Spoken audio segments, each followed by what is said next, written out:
araw ng mga kaluluwa kaya ngayon pa lang daw talaga nagpupuntahan sa sementeryo ang mga taga-Angono Rizal.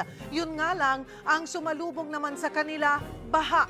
Para sa detalye magbabalita live si Justin Ponsalang. Justin, kumusta ang panahon dyan ngayon at baha pa rin ba sa sementeryo?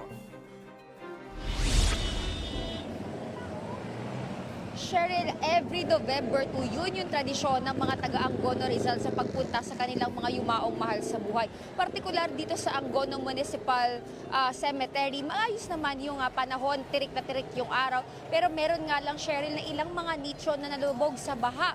Ito ay dahil nakaranas ng pag-ulan kahapon. Yung mga first level sa mga apartment, yun yung kadalasan na biktima nitong baha. Pero ang kagandahan naman dyan, Cheryl, dahil mainit yung panahon, ay unti-unti na rin bumababa yung tubig dito sa loob ng Angono Municipal Cemetery. Cheryl?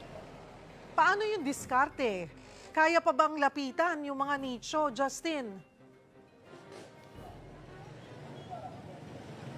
Cheryl, unfortunately, kung halimbawa yung nasa lowest level dun sa apartment o kaya yung mga talaga inilubog sa lupa, yung kabaong, yun unfortunately, Cheryl, hindi talaga madaanan, hindi makapagtulos ng kandila.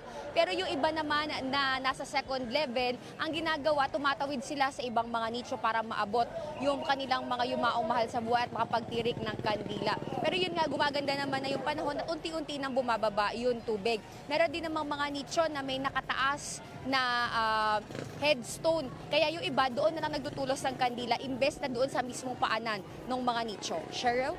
Isa pa raw inireklamo, Justin, yung mga lumang nicho na tatakpan ng mga bago na apartment type. Paano naman ang kanilang diskarte dyan?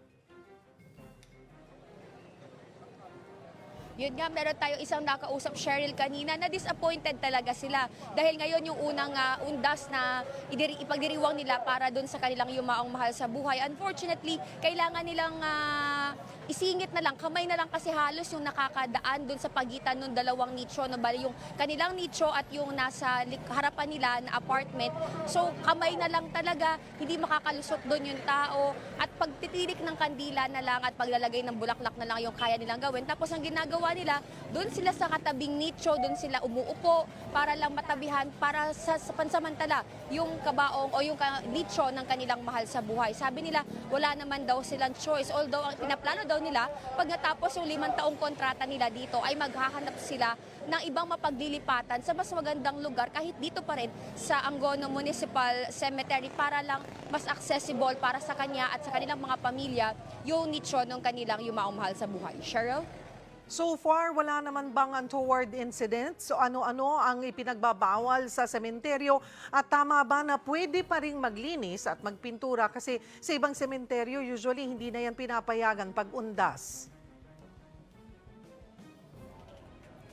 Yes, Shirley, isa yan sa mga tinanong natin doon sa Provincial Director at sa Chief of Police ng Angono at Province of Rizal. Ano?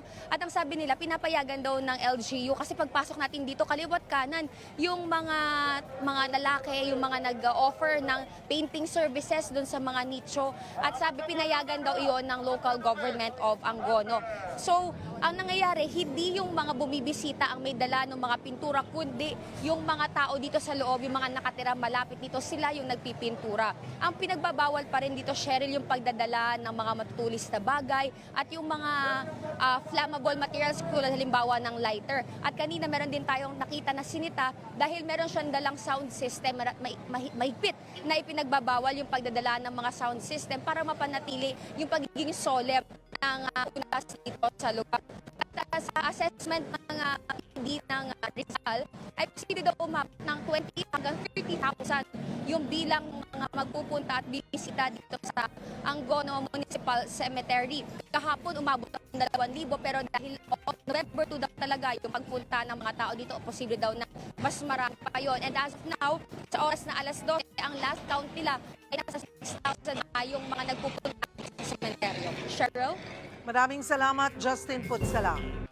Sariwang balita ba ang hanap mo? Simple lang. I-click mo na ang subscribe button at ang notification bell para lagi kang updated sa mga balitang dapat mong malaman.